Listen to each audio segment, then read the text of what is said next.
welcome, everyone. We're going to get started here. Tonight we've got some more of a business aspect. So, I know it's a Sunday night, but we're going to kind of go into a business aspect of things of um, thresholds, limits, and tolerances. We'll touch a little bit on personal stuff, but we're kind of delving a little bit more business side because this is going to set us up well for the week, okay? And I will tie in some personal experience as well. So if this is your first time joining in, my name is Tina. I'm a happiness coach. I help people that are dealing with depression, anxiety, dark thoughts, and even if that is depression or sadness in stuff like business as well, right? Because if I don't know about you guys, but I spend a lot of time at work, especially when I was in a 9 to 5. I spent a lot of hours at my work environment. So it's important for your work environments to be as happy as possible as well. So today I'm going to be talking about thresholds, limits, and tolerances, and how that ties into dealing with trauma and all of that kind of stuff. So it should be fun. So understanding having tolerances and thresholds. So when I was doing accounts receivable, I used to have to go through a lot of invoices, and we had to clean up the books and stuff like that. And there were a lot of like minor discrepancies, and it took quite a while. We had to end up getting all of these approvals and going through all this stuff, and it's like it just really slowed things down. And it's like I had to sit with the manager and kind of go, or my senior manager, and kind of go through everything and say, okay, is it okay for us to write this off? And here's what the rate should have been. This is what we accidentally invoiced, and technically we shouldn't have billed that much, right? So after going through a few times of this, I was able to demonstrate that first of all, that I understood what it was that I was actually talking about. I was able to back that up with facts, and I was able to demonstrate what measures had been put in place, how long the error had actually been going on for, and then also being able to demonstrate that this is a consistent thing and we've probably got about this much to clean up.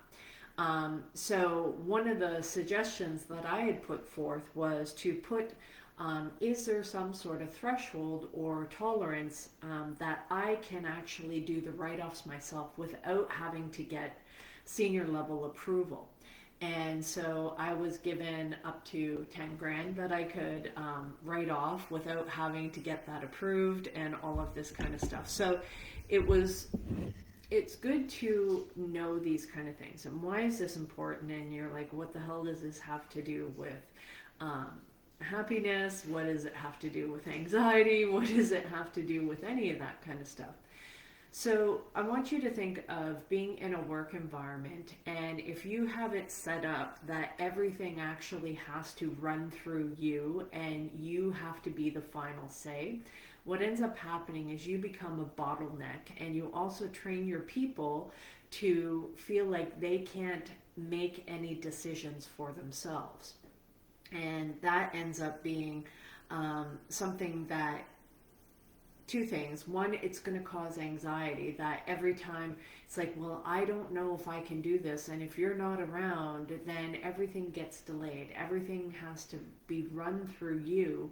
And that's not a good way to operate. It also doesn't enable anybody to be able to exercise their own good judgment, that they're able to make a proper decision based on fact and information that they are aware of. And in order to facilitate this kind of environment, you need to be able to empower the people that you are working with, to let them know that they are allowed to actually make mistakes and learn from those mistakes. So what I used to do with my team is I would allow them to make the mistake. And if they actually made the mistake, we would sit down and we'd be like, okay, so walk me through your thought process on this. And it wasn't in a punishing way, it was in a way of, okay, understanding where they were coming from, what they were thinking. And it's like, oh, okay, most of the time when I did that, it was just slight, gentle corrections that were needed rather than these sweeping over corrections, right? So think of it kind of like driving your car, right? If you find that you're kind of drifting off and you're like off to the side a little bit, maybe you hit the gravel a bit, you don't jerk the wheel and swing back the other way. You do like a gentle, oh shit, I'm off on the wrong track, and you pull yourself back on track in a gentle motion. The same kind of approach should be used when dealing with any of your team, your co-workers, customers, vendors, any of those kind of things, of making sure that we're making gentle corrections rather than reacting out of a space of fear, right? And allowing people around us to be able to make those mistakes so that they can actually learn from them. Because I don't know about you, the biggest lessons I have ever learned in life haven't come from when I've done everything flawless. No, the biggest lessons in our lives, the ones that stick with us, we never forget these, are the ones that actually are where we've made big mistakes and we've had to correct those mistakes as we've gone along. And those are the ones that stick with us over time, right? And it was funny, as I was going to church today, I was bringing soup, and I brought soup in a crock pot. And I was thinking to myself, I put saran wrap over the top of it, even though it's got a lid. And I'm like, interesting.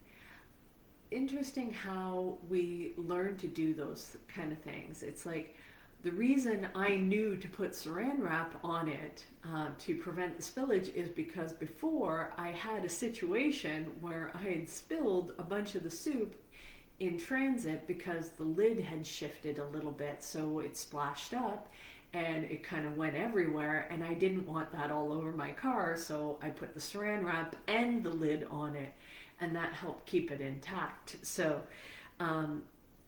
these are the little things. It was just something small that I was thinking of today, of all these little things, all these mistakes. The only reason why we understand what it is that we need to do is A, either somebody else showed us the correct way, or B, we screwed up enough that we're like, oh, okay, this is what I'm going to do to prevent it, and if that actually works, then we stick with that kind of thing.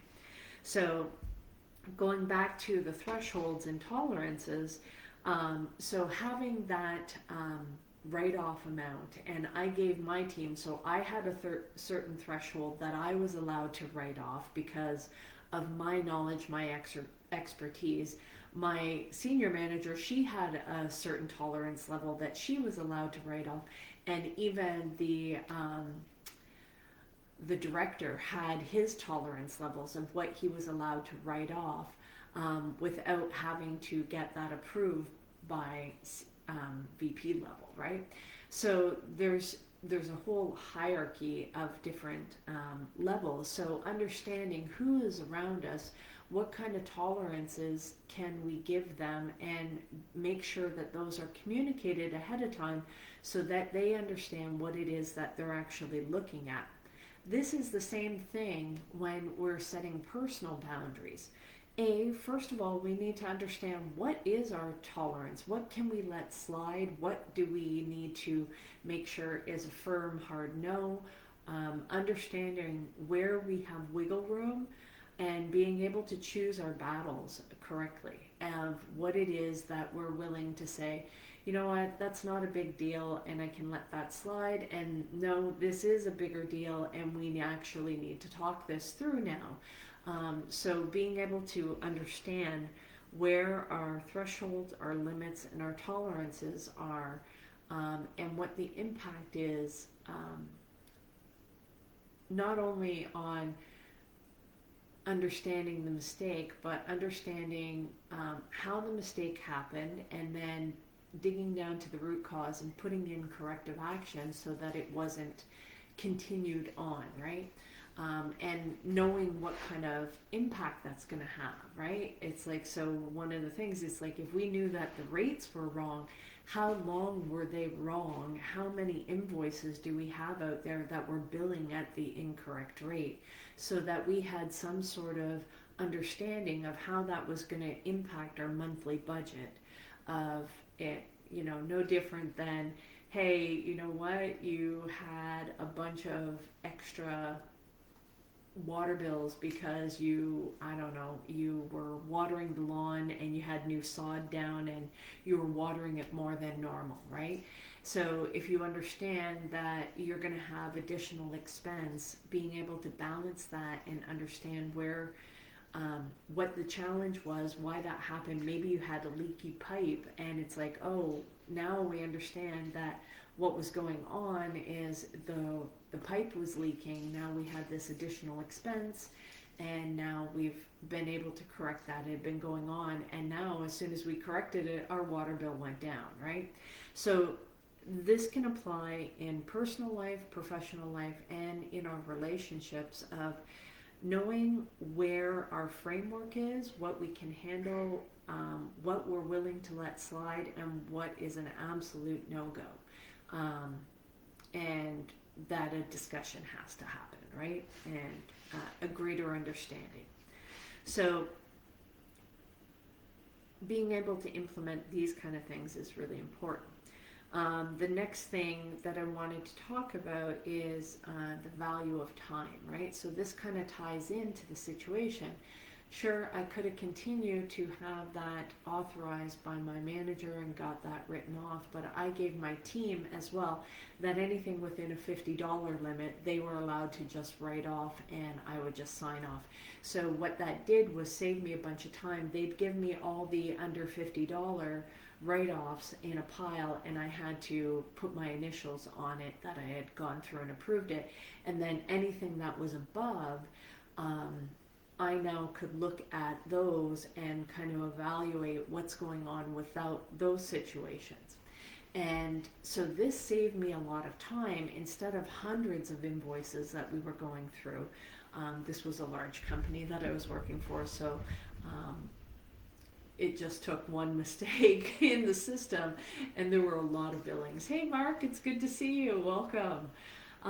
So being able to go through this stuff and understand that this actually saved us a lot of time.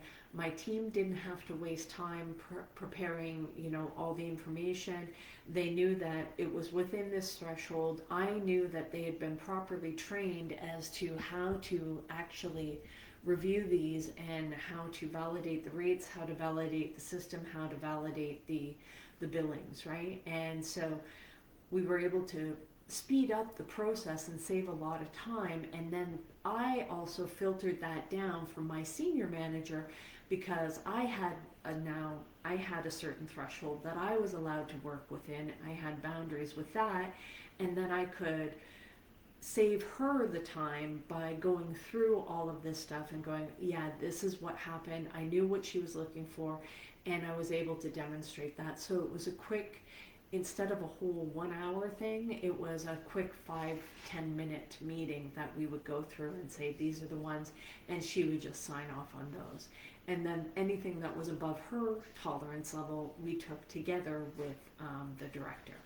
So those are things that actually saved us a lot of time.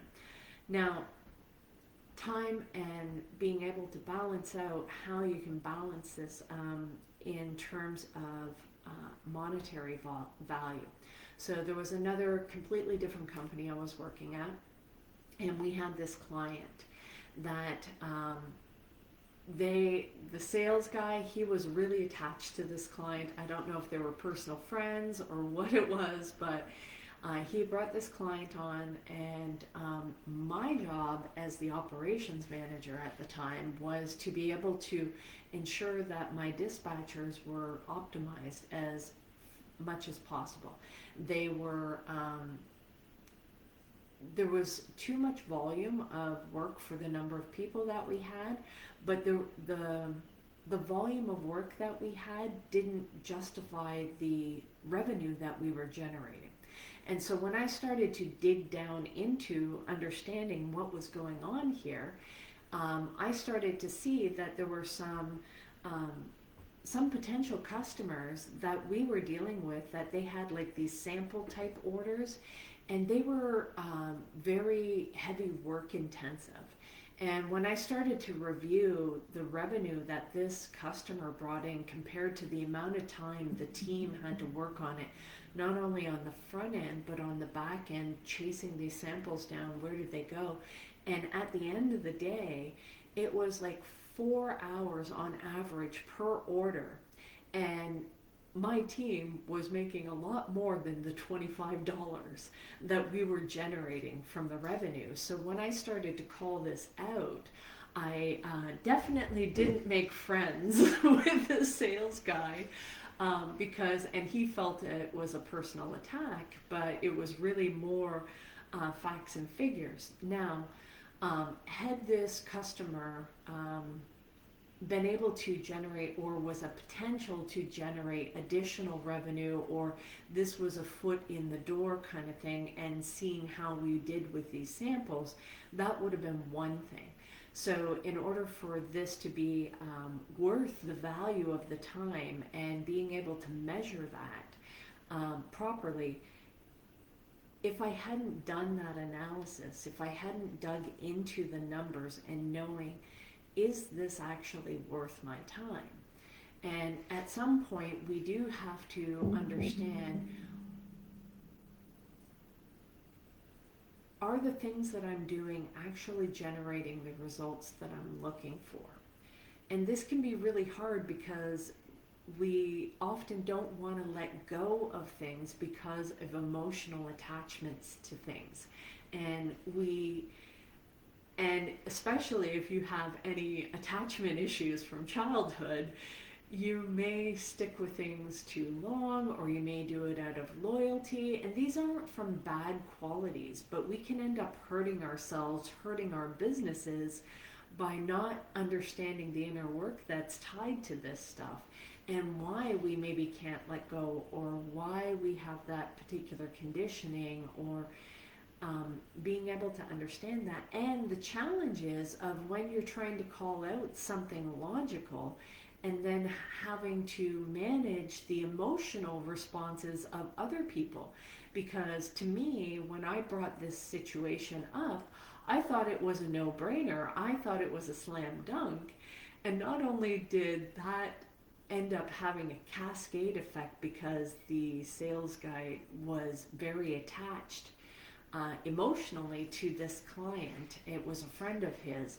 And then there was also the political things that needed to be navigated, that the owner, even though the owner of the company could see clearly that this did not make any logical sense, and if this was any other client, we would have just cut them, we would have dropped them. They were not a value add to the business. But because there was this emotional attachment, now logical decisions were not being made for the business. And it got turned back as a personal attack against me because I called this out. So sometimes, and that didn't make any sense, right? So sometimes you can go into situations and you could be 100% right. Doesn't mean you're going to be happy about what's going on here. So being able to understand this is really important, because it's not so much the systems, the processes, you can have all of the right stuff in place, and you're just like, you end up hitting all of these roadblocks, not because of anything logical. It's emotional, and being able to be emotionally intelligent and understanding that inner work. Now, because I was also in a state of fear, I didn't handle that situation as well as I could have. I was new to the position. The position wasn't working out because A, they lied to me about what the role was, and it definitely was not aligned with what they said. It was aligned with what they hoped for to happen in the future, but in no way, shape, or form were they anywhere close to being able to do that. And I was like, shit. In the first week, I knew by the end of the week, I'm like, I made a mistake coming to this place. That being said, I tried to stick on because I'm not a quitter, and it just did not, it went downhill. Not because of my skill set, but because of the interpersonal reactions, and because I was new, I was more in the fear state of wanting to actually prove my worth and understand. So I kept hammering down and doubling down on the logic side, facts, figures, and everything, and it had nothing to do with facts and figures.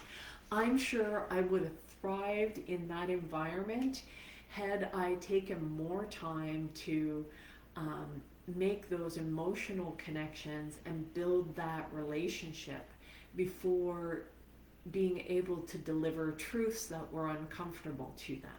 So that was an important lesson for me to learn, that it doesn't matter how much you know or how right you are. You can back everything up with your facts, your figures, your understanding, and you can prove it till the cows come home. If you do not have an emotional connection with the person that you are speaking with, they will not fucking listen to you. In fact, they will probably attack back for no other reason than they they didn't understand where you're coming from. It triggered their fear, and it caused them not to feel comfortable enough to receive the message that you're trying to deliver. So this is why it's really important to build emotional connections and understand how to navigate that. And we do this by understanding our own inner work, by being able to understand when we're in that place of fear, and know that there are times that even with all of your knowledge of this stuff, you can still screw it up. You can still make mistakes, but I can promise you, you will learn. And the harder the lesson, the more you're going to learn. And so understanding these things is important, because I wasted a lot of time by focusing on gathering the data rather than building the connection. And I can promise you, your interpersonal connections, the ability to, you taught you were my school principal for a second, you look like her. Oh, sorry, I hope that wasn't a trauma trigger for you. I hated, being sent to the principal's office and getting in trouble. So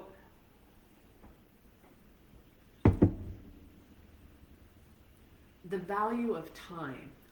So you can go through and understand and have all the data proving that a particular client isn't worth that value. Only to come up with, hey, now there are all these other complications that ended up coming up. And so because of that mistake, that didn't end up going very well. But it was a blessing in disguise, because I went to a different company. There were a whole bunch of other challenges, and I jumped from the frying pan into the fire for this other company. But I really loved the team, right? So I loved the people that I was working with, and we were really good at all these different things. But there were a lot of challenges within the company. And there were crazy things that ended up happening. I remember, so I had to manage a billing department, a security guard shed where the paperwork came in from the driver. So if the trucks ended up getting backed up down the street, that was a problem. So I was always having to run back and forth. And then I'd also have to go to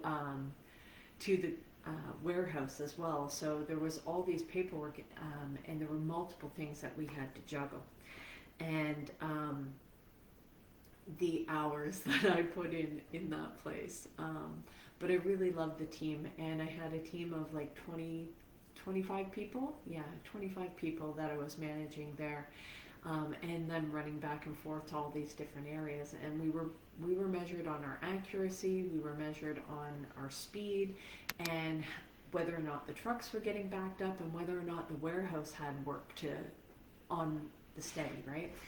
And then there were some changes that we needed to do in the guardhouse, and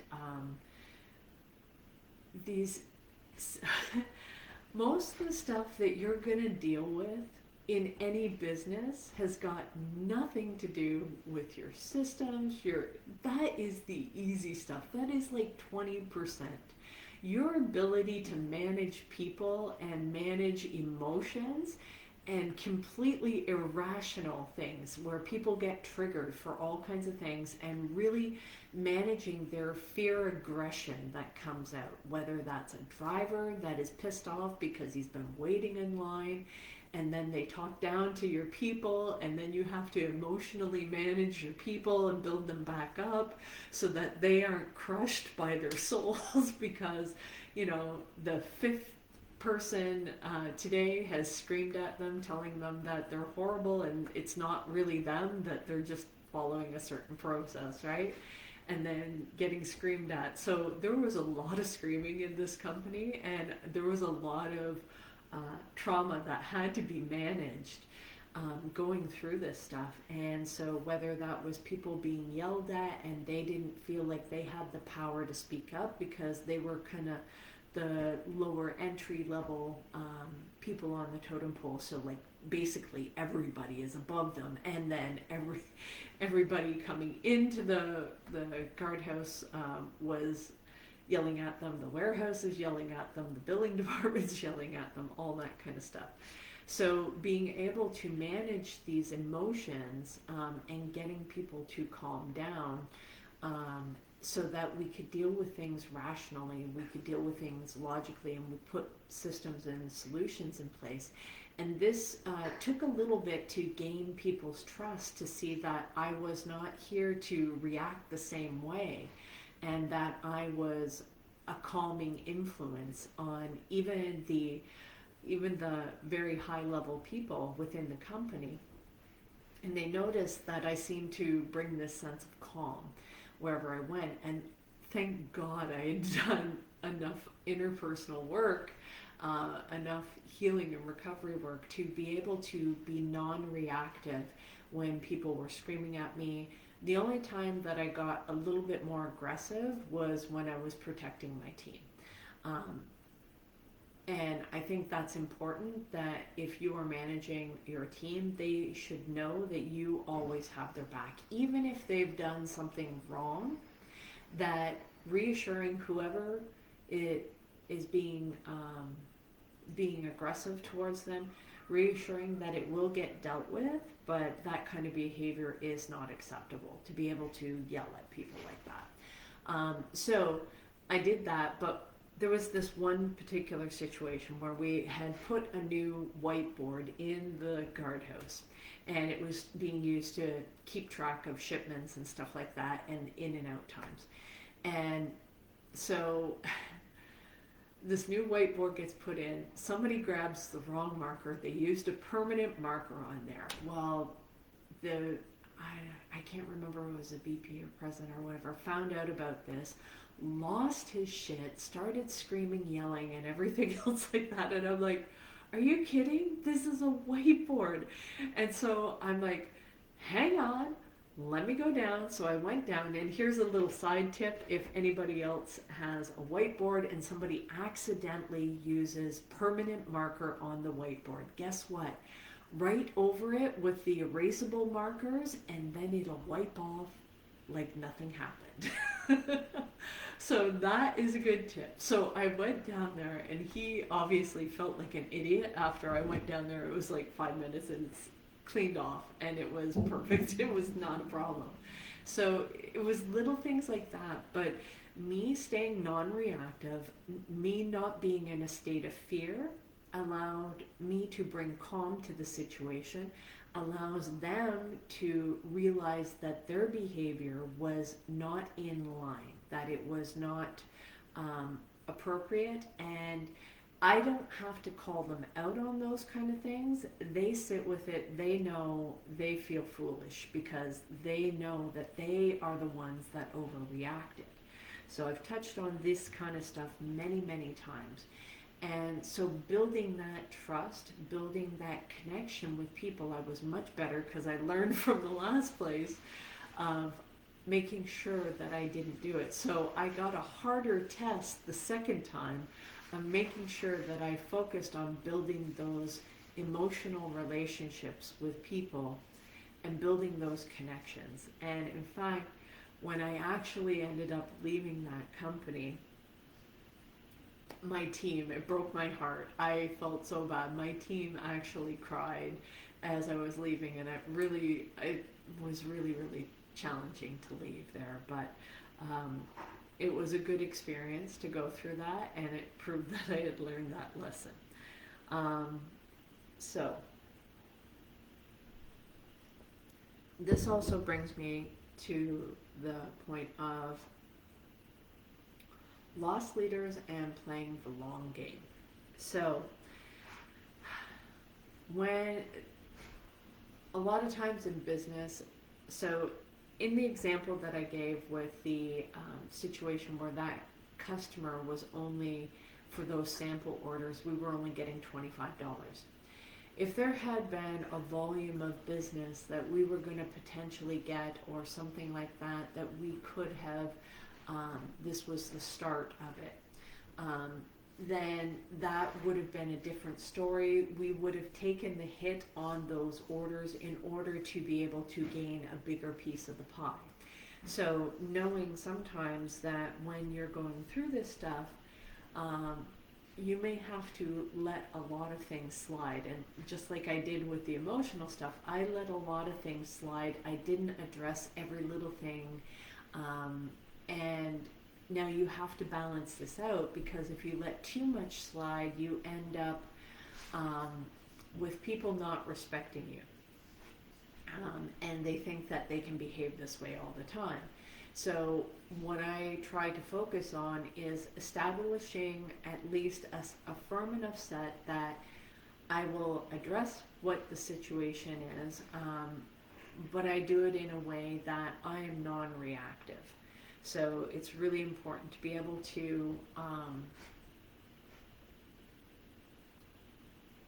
not give tit for tat, not lash back, and letting those kind of things slide when people have been reactive, and giving them grace, right? Giving them the benefit of the doubt. It's like, hey, no worries, I understand you were probably upset. I can understand why you would be upset. We just installed that new whiteboard, and here you thought that got damaged and was irreparable, right?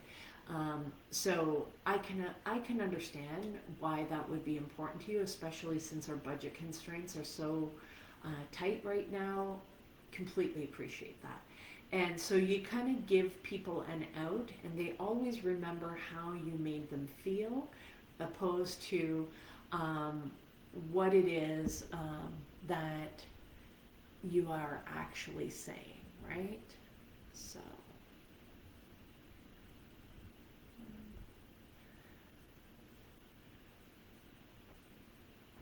So when you are able to do that, then you can manage the emotions of others, because you're able to manage your own emotions first, right? So knowing that,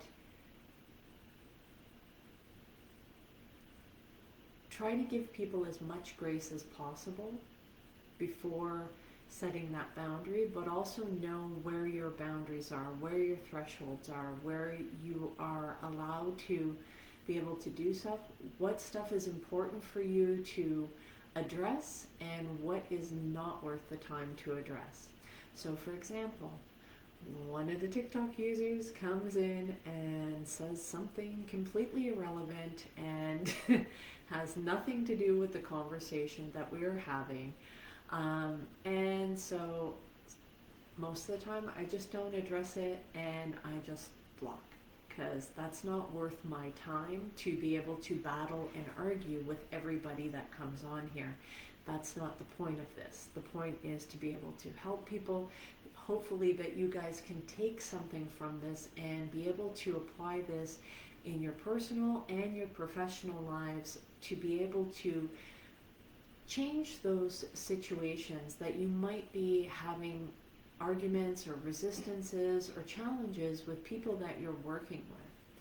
I want you to try and practice, first of all, understanding yourself and understanding what kind of fears are coming up for you. And is it a fear or aggression? So the first trigger of fear is a fight response. So if you find that you're in a situation where you want to argue back and you want to, give it as good as they gave it to you, then I can promise you you're in a fight response, and that is a fear response. I want you to take some time and not react. Think things through before you speak, and I want you to think along the lines of, if I say these kind of things, is it going to strengthen the relationship I have with this person, or is it going to damage the relationship that you have with this person? Is it worth fighting over, or is it worth letting go? Now, if you let things slide too many times and it ends up that you now feel like you don't have a place to speak, you don't have a voice, then that's a problem as well. So you have to balance this out with how you're going to be able to deal with that. And know, is this a short-term relationship or is this a long-term relationship, right? Just because it's a short-term relationship, like say for instance, your waitress or the bank teller or the cashier, doesn't mean that just because you're not going to talk to this person again, doesn't mean that it's okay to just unload on them, right? Or somebody who cuts you off in traffic, it's still not okay for you to unload on them, because that is something that is energy that you're putting out, and that energy will come back to you. So that unforgiveness, that intolerance, that fear reaction, that anger trigger is, when you put that out, it's going to come back to you tenfold, right? So knowing that sometimes you have to take those losses, right? Somebody treats you badly and you can't say anything back. Know that everything is either a cry for or an expression of love. So if somebody is not in their best behavior, being able to address it so that you feel like you've been heard of how you felt about it, but also address it in a way that allows them to feel like they're okay in the situation too, right? You want to play a long game, and just because somebody's small right now doesn't mean that they aren't going to be a bigger piece to your life later down the road. So for example, I had a manager that was with one of our customers, and they were pretty aggressive. She was under a lot of stress, and again, budget constraints. So remember, this stress, these fear reactions, they roll downhill, and depending on where you are in the hierarchy, it can be challenging to navigate. So with her, gathering data and proving the point, but also being non-reactive and not taking it personally. So I did a whole principles above personalities, right? So I thought, okay, if we made the mistake on our end, our billing was wrong, then we need to correct that and then show her that we've put things in place. So I figured if we focused on that rather than how she delivered the message to me, then I was able to actually gain her trust and gain her respect by doing those kind of things. And the same thing happens in our personal relationships. If we focus on being non-reactive, and providing information, providing the data, providing the and not being reactive to how the message is being delivered, and just taking it, and correcting the piece that we can correct, right? Of not taking the whole thing on, oh, I'm as terrible as they say that I am. No, I know that I'm good. I'm good in these areas, and I know that I work hard to do a good job, so therefore I'm going to fix the piece of the problem, and let everything else slide. And when I did that consistently enough, that gained her trust, it gained her respect, and it built a stronger relationship. However, it didn't change her behavior. So sometimes you don't get to choose who your family is, sometimes you don't get to choose who you have to work with, or what kind of customers coming at, or what kind of mood they're going to be in that day. And you just have to know how to navigate that without taking that kind of stuff on and taking it into your heart. This is why it's important to do that inner work, because when you do that inner work, you are strong in your sense of self, who you are as a person, and how you actually operate. When you do that, you can come across strong, confident, and non-reactive to other people's emotional responses. And this allows you to play a longer game. And the funny thing is this same manager who was much senior to me at that time, I went to a different company. And a couple of years later, we actually had to interact and negotiate, but now I was in the position of a higher authority than she was. And I'm not going to lie, I took a little bit of pleasure, but I didn't rub her nose in it. But I did take a little bit of pleasure in knowing that I was in the position of power, and I knew that she was squirming because she knew, sitting across from me, that she had treated me very badly. And now I was in the position of authority, and she didn't know how I was going to behave. Was I going to treat her like she treated me? Or was I going to be the more mature, I don't want to say the bigger person, because I am more emotionally intelligent. No, I didn't give it back to her. I was aware that she was uncomfortable with it, but I also reassured her why. Really had nothing to do with her. It was me operating in alignment with my values and what I found important. And whether or not she did that to me, two wrongs don't make it right. So me lashing back out at her would have gained nothing, right? It would have made her feel validated in that the way she treated me was justified, right? And this way she knows it wasn't.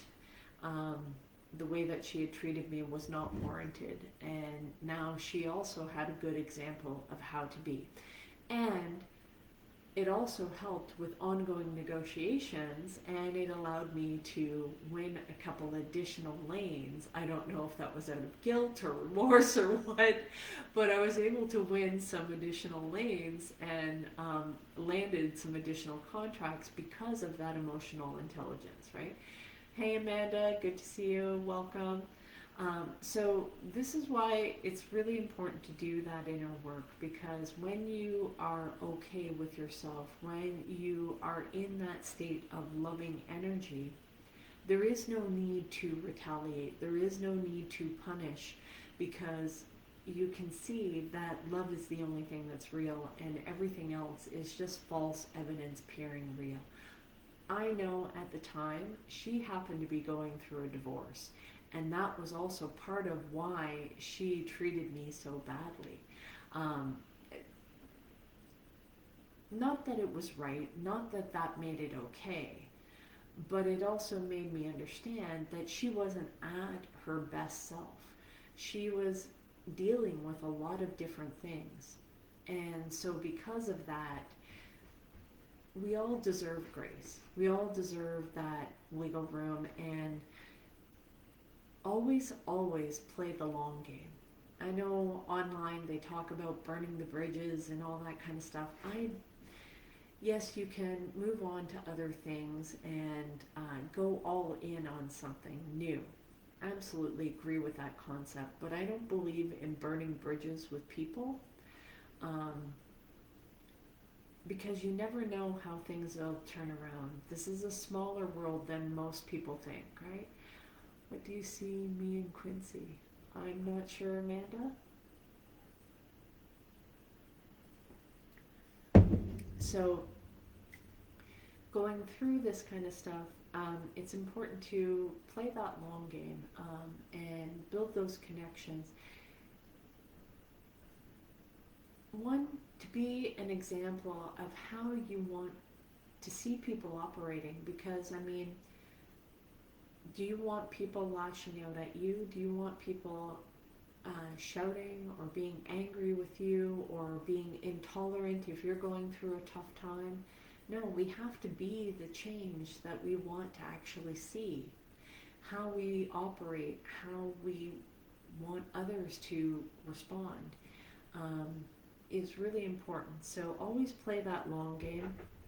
Always build long-term relationships, even if they're a short-term person in your life. Build those long-term, because you never know, because even if you don't have the connection with that person ever again, and that was the one and only time that you ever cross paths in this lifetime, maybe they might know somebody else, and maybe they remember how they felt when they were with you, right? That you were having a tough time and you were kind to them, that you were understanding with them, that you gave them grace, didn't react when they were being, difficult. That stuff goes a long way. And this is why it's important for us to do that, because when you get two people that are in a state of fear, that's when the fights happen. That's when the challenges and the disagreements and the bad blood, whether that's happening on a personal level, professional level, your employees, your vendors, your suppliers, any of those kind of things, it can end up having this bad reaction. Hey Saeed, good to see you. I'm doing well, thank you. Hope you're doing well. So always play that long game. Make sure that you are connecting with people as to the best of your ability, and also give yourself grace when maybe you didn't operate in your best self, and understand why. What was it that caused you to behave in a way that you wouldn't necessarily respect in others, right?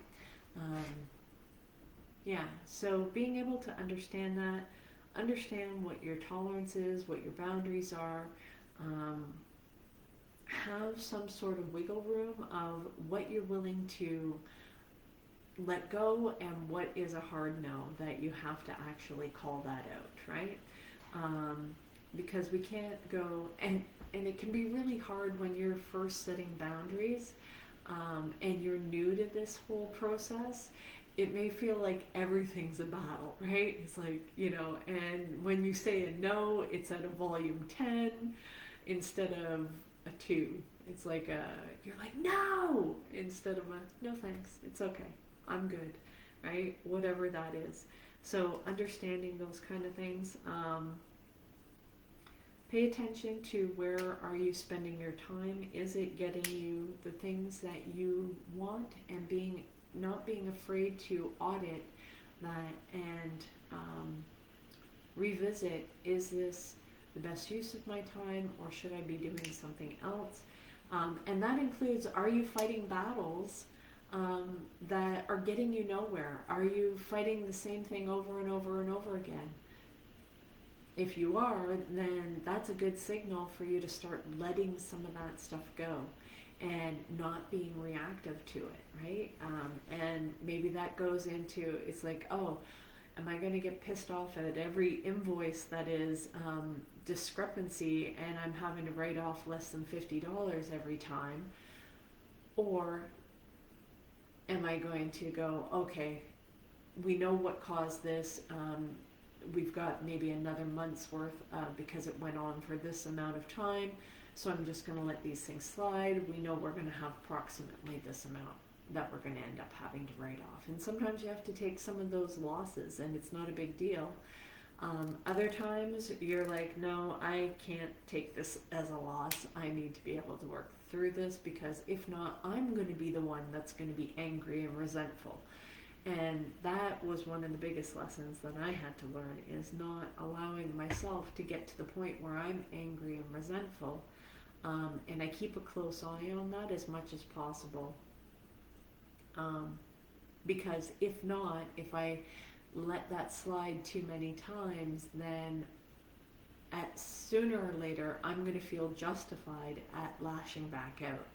And that's not a good thing, and it's usually the worst possible time that I decide to do that and give myself that out, and then I end up regretting it, feeling guilty, and then you feel like you can't set any boundaries, when that's not the truth. The truth is, you need to be in a calm state, and the boundary that you set shouldn't be set out of fear. It should be set out of love. Love for yourself and respect for the other person to say, hey, I need to make sure that this doesn't happen. I need to put this boundary in place. And maybe you don't call it a boundary. It's like, I need this thing to happen, because if not, then I end up feeling this way, and I don't really want to feel this way. So it's important to be able to understand your own emotions, so that when you're setting it, it's out of respect and love for yourself and respect and love for the other person, because you know that by explaining things to them, that they're going to do the right thing. And if they don't, then that's a whole different kettle of fish. That's a whole other talk, right? Thanks, Saeed. So being able to understand these things is really important, and play the long game in all relationships that you come across. Now, some you may decide, you know what, the long game is, I'm not going to fight this. I'm not going to battle this. I'm just going to let this go. I'm going to block, or whatever it is that you need to do, because that's not a connection that you want to invest your time into. So know the value of the time, what you're going to get for an ROI, a return on your investment of your time. Is this worth arguing about? Is this worth investing into? Is this a person I want to cultivate a relationship with? And even if it's not, at least, at the very least, kind of take a doctor's oath, do no harm, right? Do no harm, and just allow the person to move on in peace, and you do the same. That is one of the best things that you can do, that will, at the very least, you won't be building up any negative emotions, because everything that we do that we know we shouldn't do, that emotion within us is we're going to feel guilty. Even if, say, somebody else doesn't know that we were thinking in a certain way, we were doing something in a certain way, or saying something, we know when our behavior is in alignment with our values and when it's not. And if we operate in a way that is not in alignment with our values, then we will feel guilty. We will attract a punishment to us, because we're not operating as our best selves. We were operating from a place of fear, which means we need to look at that and give ourselves that support, that understanding, that kindness, so that we can give that to others. So hopefully that is helpful to you guys. I'm going to wrap it up tonight, and we will talk with you again tomorrow. For those that jumped in late, I will be uploading this to my YouTube channel. You can check that out at Coach Tina B 125.